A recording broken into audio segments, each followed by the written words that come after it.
راولپنڈی کے ایک متوسط گھرانے میں رہنے والا ناصر ایک سخت مزاج شوہر تھا۔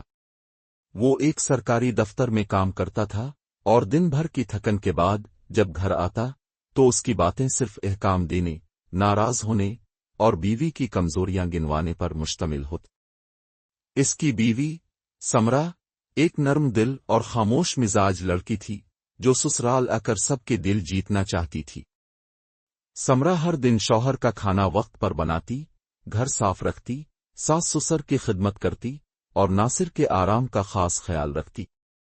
مگر ناصر ہمیشہ کسی نہ کسی بات پر تنقید کرتا، کبھی کبھی غصے میں آواز بلند کر دیتا اور بعض اوقات ہاتھ بھی اٹھا لیتا۔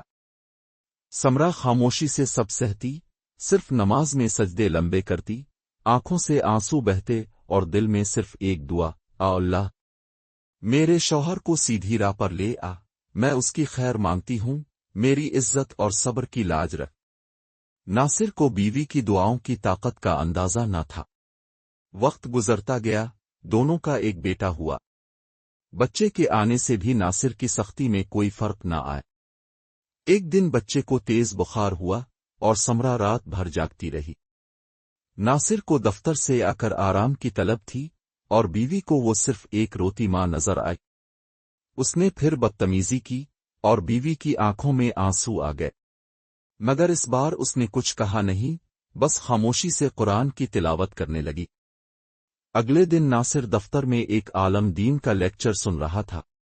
موضوع تھا بیوی کی عزت، شوہر کی جنت جہنم کا دروازہ ہے۔ عالم نے کہا، بیوی کمزور نہیں، تمہارا امتحان ہے۔ اگر تم نے اس کی آنکھوں کے آنسو کی پرواہ نہ کی تو وہ آنسو تمہاری قسمت کا فیصلہ کر دیں گے۔ یہ سن کر ناصر کو سمرا کا روتا چہرہ یاد آ گیا۔ اس کی آنکھوں کے سامنے بیوی کی خاموشی، قربانی اور مسلسل برداشت ایک فلم کی طرح چلنے لگی۔ اسی دن وہ جلدی گھر آیا، پھول لایا اور سمرا کے سامنے جھک کر کہا، سمرا، میں نے بہت ظلم کیا، میں مجرم ہوں۔